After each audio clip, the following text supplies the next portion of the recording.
which is just 1 cup of flour, and I've got about 1.5 cups of cheese in here. I'm gonna do some salt. I have sea salt here. Not too much because the cheese already has a lot of salt in it. Great, and I'm gonna go ahead and throw the chives in too.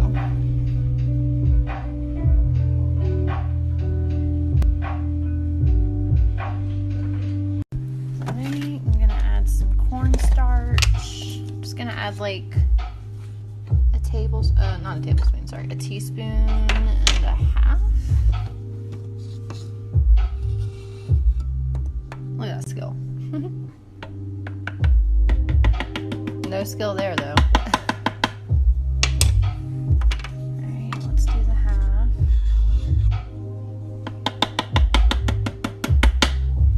Okay, and then we're gonna blend this up.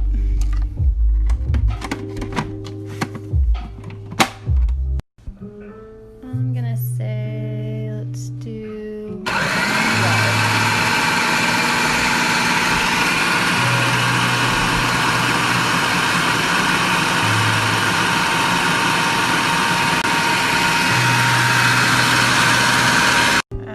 so that cheese has ground up really nice. Onions and everything else looks really nice and incorporated. We are going to add 6 tablespoons of this very cold butter. Very cold, okay? Salted, whatever. So what I'm doing is I'm basically, it's not too meticulous with this part, but just cut your cold butter up into cubes. It makes it easier for it to blend with the rest of the ingredients.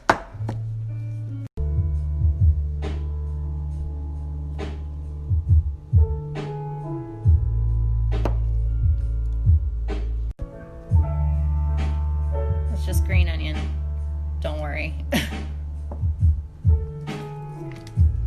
And you got cubed butter, beautiful. Alrighty, let's take the butter, move it over to here. Ignore my super dry hands. Thank you, Colorado,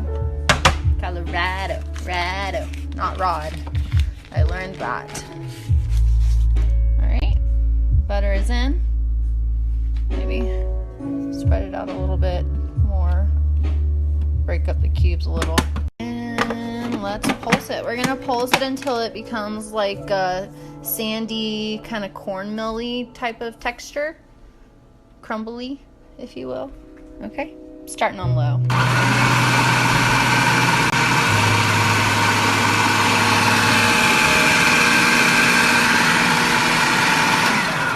Stop it, check it out. That doesn't look too shabby. This might be the perfect consistency. I'm just checking for any major lumps of butter in it. I'm gonna use my fingers, but my hands are clean. Yep, we're good. We are gravy. Okay, so what we're gonna do is add a little bit of really cold water to kind of get it to bind together now. Okay, so I'm going to pour into this little spout right here, out of this little tiny baby pitcher, some really cold water while this starts blending. So let's push. Just give me a second, I can't. And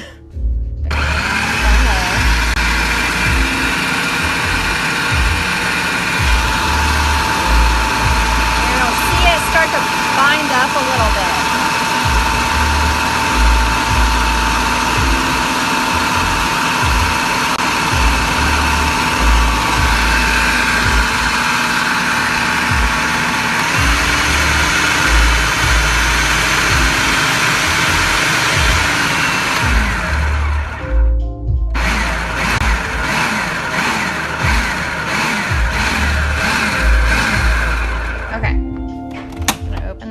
So I took the blade out. I'm going to kind of bring it together a little more.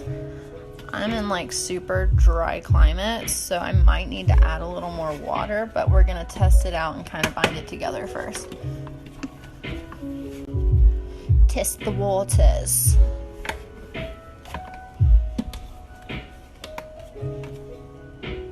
Yeah, I think it'll be fine. I'm just gonna dump it out onto this lightly floured surface. Okay, so I brought it together. Oh, y'all can see my pantry. Awesome. I think it's pretty good. I'm gonna add just like a tiny little splash more water. I don't want it to be too dry. So give me just a second. So I'm literally just going to get my hand barely wet, and I'm just gonna like splash it because you don't want it too wet either. So one sec.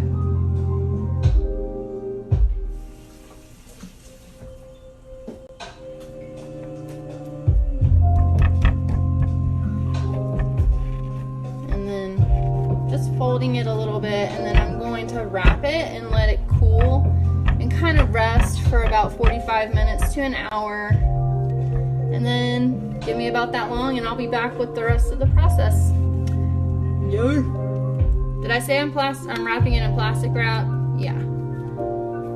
That's it.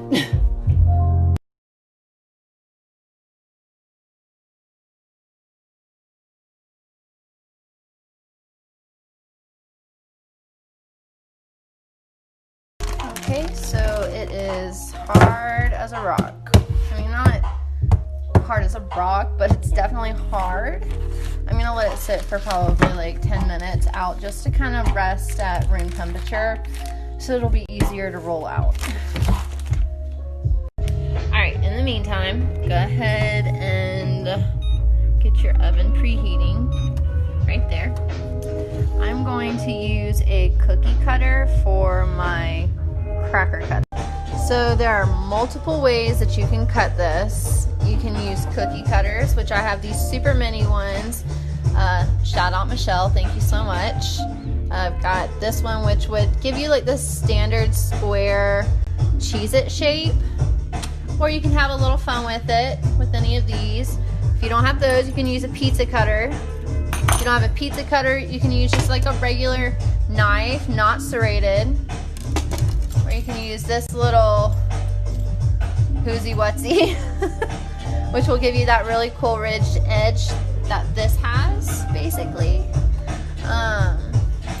Yeah, so those are your options. I mean, you can use a pastry cutter for sure, but I mean, whatever. I'm sure you've got a knife before you've got that. But yeah, so those are your options.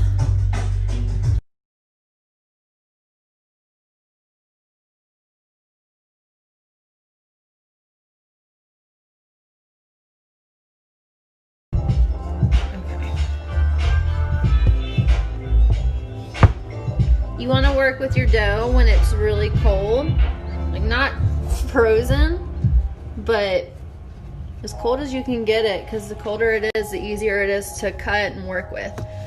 The softer it is, the more it's going to stick, the harder it'll be to cut. And I know it looks like I'm putting some elbow grease into it, and I certainly am, but trust me, it's the best way to get the best shapes, the cleanest lines, everything.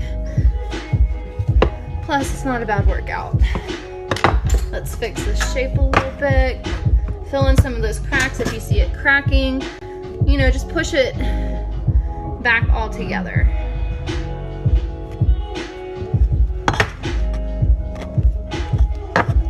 And you want to get it super. Alright, I filled in some of those cracks and reshaped it a little bit more. Alright, I'm going to pick it up and toss just a very tiny little bit of flour, light dusting. You don't want your crackers to taste like flour, so don't use too much. You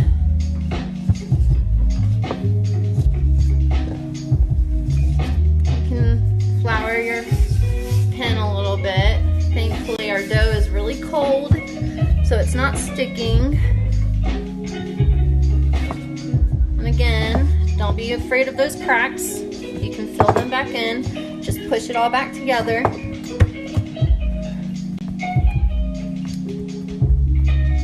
Doesn't mean that your crackers are going to be dry. It doesn't mean that they're going to, you know, do anything weird. It's just how dough works. All right, you can see how incredibly thin that is. And that's about how you want it. Don't worry about the shape being too perfect. It doesn't matter because you're just gonna, you know, use the extra trimming and hopefully make some more crackers out of that. So let's get trimming. Got my parchment lined pan and all my cutting devices. I think for this one we're gonna start off with this. I'm gonna show y'all how to do each cutting tool. So there'll be different shapes, but that's totally fine. That's the fun of it. I'm gonna toss it in a little bit of flour so the cracker doesn't stick to it. Tappa tappa. And then press. Don't wiggle. You don't want to wiggle it, because if you wiggle it, it's going to close in all those little flaky layers that it's going to create. So you want to just press it down, pick it up, and take away these edges. And lift it perfectly off. Just like that. Look at that, y'all. It is absolutely gorgeous. Alright, and now we're just gonna keep cutting out the rest, so feel free to either watch or tap forward. I don't really care. Just as long as you know this ain't the end. We're definitely not at the end. We've got quite a few more steps to go.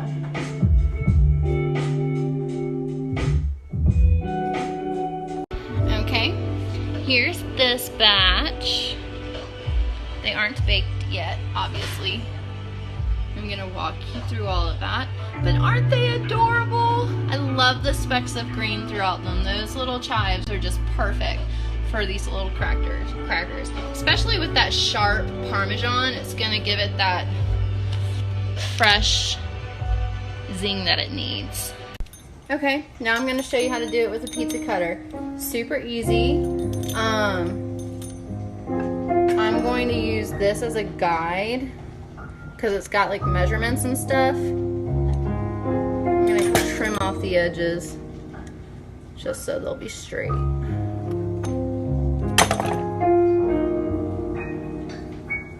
And I'm putting all my trimmings in this size bowl that'll kind of contain the moisture inside of it and not dry it out while it sits out.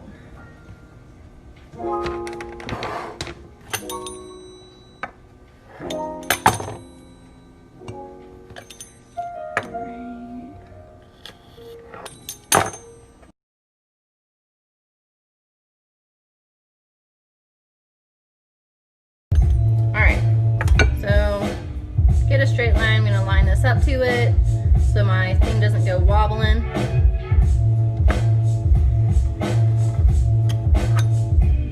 Beautiful. Do them all the same way once and then go the opposite way across second.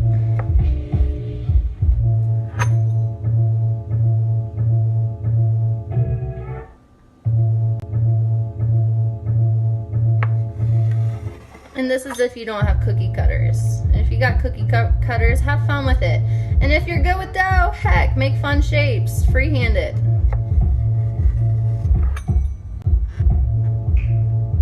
I'm getting there with dough.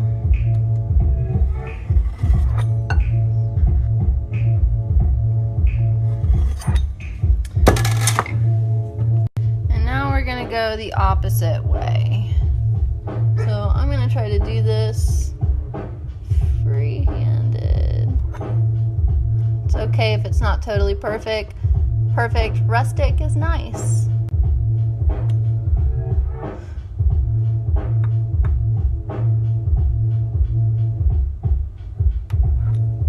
Just peeling away these like little halfsies, and we'll roll those up into another dough to make more crackers. So don't worry, nothing's gonna go to waste here.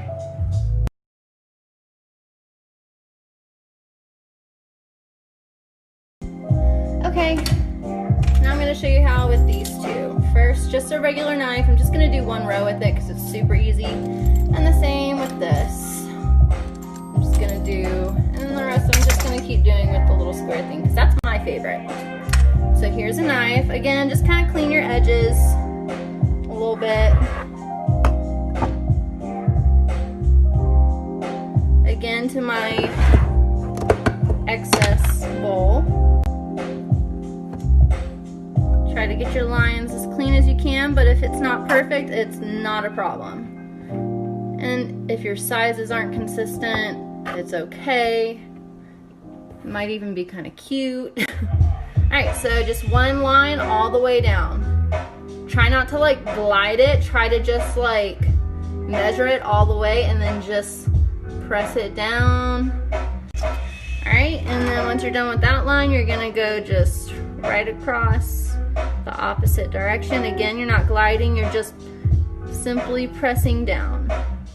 Try to get them all the same size.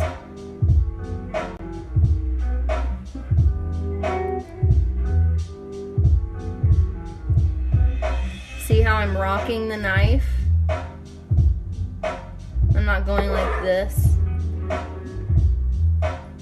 Alright, and those all came out pretty good the same size. That's what that line will look like with a knife.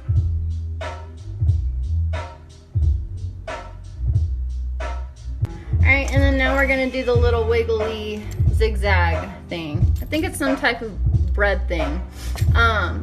So it's basically just like the pizza cutter, except, I mean, even pizza cutters kind of wobble, so you just got to be extra careful.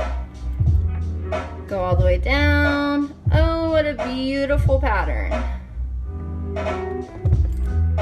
That's so pretty. I'm going to go ahead and pick these square ones up so that I can give the same pattern on all sides of this one. So otherwise, it's just going to be straight on one side and then zigzag on the other. Just go right along the very edge of it. You don't want to cut off too much of the dough. You literally just got to go around the edge. Oh. So I decided I'm just going to do this whole little thing, the rest of it, with this wobbly zigzag one because it's fun and easy. And you just go, again, the opposite direction. Make sure you try to get it as even as you can.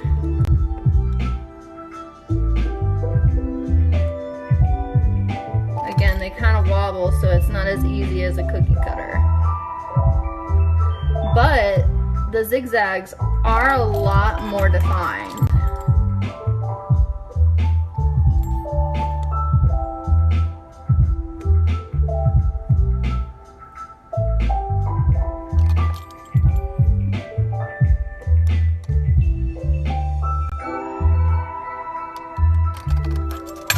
And again, remove the little extras, put them in your extra bowl, and you've got a gorgeous cracker. And they are all now set on the pan. These are the ones we just cut. And now we're about to do the last step. Well, one of the last steps.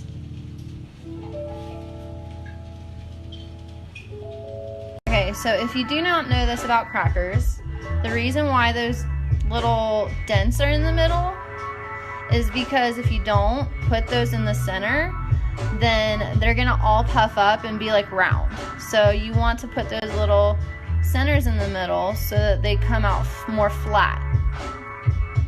Fun fact of the day. So this is the next step. Oh, it could be a little bit more. But don't poke like completely through, but almost. Like that.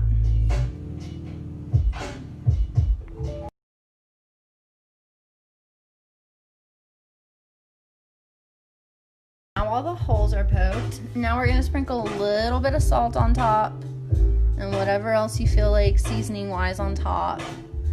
And then throw it in the oven at the preheated heat of 350. Now they are seasoned a little bit more just for a little additional flavor, and we're gonna throw them in this oven. Gonna throw them in here for about anywhere between 15 to 20 minutes, depending on how crispy you want them. I like mine to get a little brown on the edge, so I'm gonna do mine for, first I'm gonna start them for, let's do 17. Let's do 16. See how that is, and yeah. And it looks like 16 minutes was perfect because these smell and look and feel They have that nice tap sound.